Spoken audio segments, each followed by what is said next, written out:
سورہ آراف کی آیت نمبر 11 سے لے کر آیت نمبر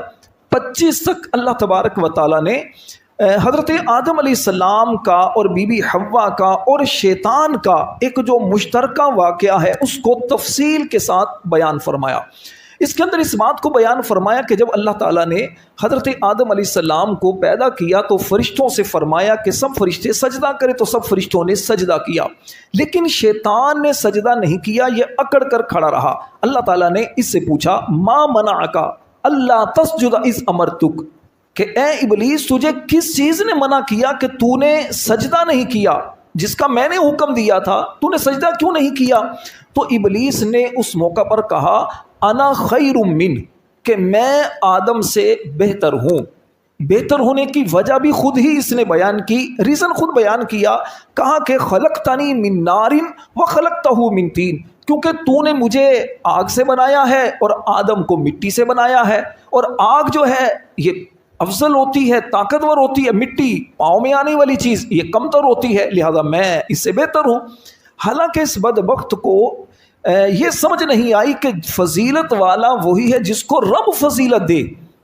اور وہ بندہ ذلت والا ہے جس کو رب ذلیل کرے، لیکن اس نے اپنی عقل کو استعمال کیا۔ پھر اس کے بعد ہوا کیا، اسے جنت سے نکال دیا گیا۔ اس سے پہلے فرشتوں کا یہ استاد تھا، فرشتوں کو عبادت کے طریقے بتاتا تھا، معلم الملکوت تھا، لیکن آدم علیہ السلام کو سجدہ نہ کرنے کی وجہ سے، تکبر کرنے کی وجہ سے، آدم علیہ السلام کو کمتر سمجھنے کی وجہ سے، اللہ تعالیٰ کا حکم نہ ماننے کی وجہ سے ذلت کا طوق اس کے گلے میں آیا، شیطان بنا، ابلیس بنا، جنت سے نکال دیا گیا۔ اس کے بعد اس نے اللہ تعالیٰ کے سامنے قسم کھائی کہ یا اللہ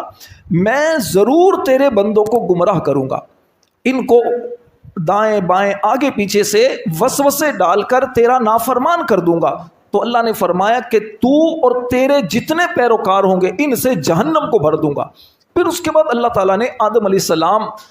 کو جب پیدا کیا، آدم علیہ السلام کے بعد بی بی حوا کو ان کی بائیں پسلی سے پیدا کیا اور فرمایا کہ جنت میں رہو، تو لیکن ساتھ ہی ان کو بتا دیا کہ اس درخت کے قریب نہ جانا۔ ایک درخت تھا جنت میں، کہا اس کے قریب نہ جانا۔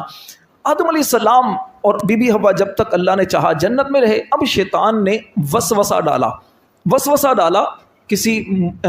سانپ کے منہ میں بیٹھ کر گیا یا کسی انداز سے یہ گیا اور اس نے وسوسہ ڈالا کہ، اور آدم علیہ السلام کے ذہن میں یہ بات ڈالی کہ دیکھو اگر اس درخت سے آپ کھا لیں گے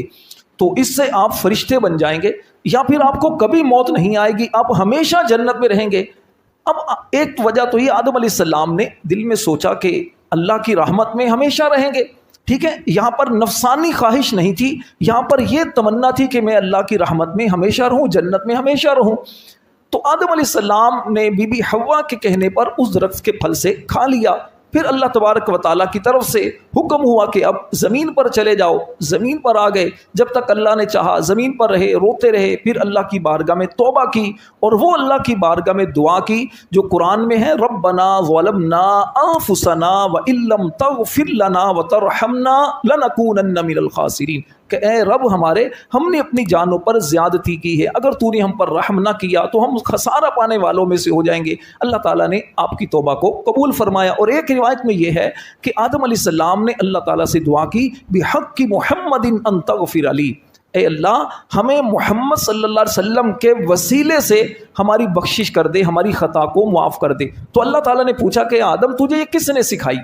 تجھے یہ بات کس نے سکھائی؟ تو عرض کی یا اللہ جب تو نے پیدا کیا تھا تو عرش پر لکھا ہوا میں نے دیکھا تھا لا الہ الا اللہ محمد الرسول اللہ، اسی وقت میں نے جان لیا تھا کہ یہ محمد کوئی عام ہستی نہیں ہے جس کا نام تو نے پہلے سے اپنے نام کے ساتھ لکھا ہوا ہے۔ تو پھر اللہ تعالیٰ نے آدم علیہ السلام کی توبہ کو بہرحال قبول فرمایا، پھر آپ جنت میں رہے۔ اس کے بعد پھر اللہ تعالیٰ نے آپ کو زمین پر بھیج دیا اور پھر نسل انسانی چلتی رہی۔ یہاں ایک سیکھنے کی بات ہمارے لیے یہ ہے کہ دیکھیے انسان بھول جاتا ہے، اگر بھول کر غلطی ہوتی ہے، نفسانی خواہش نہیں ہوتی، اپنی دلی عداوت نہیں ہوتی تو اللہ توبہ کی توفیق دے دیتا ہے، اگر دل کی کدورت ہوتی ہے تو پھر توبہ کی توفیق نہیں ملتی۔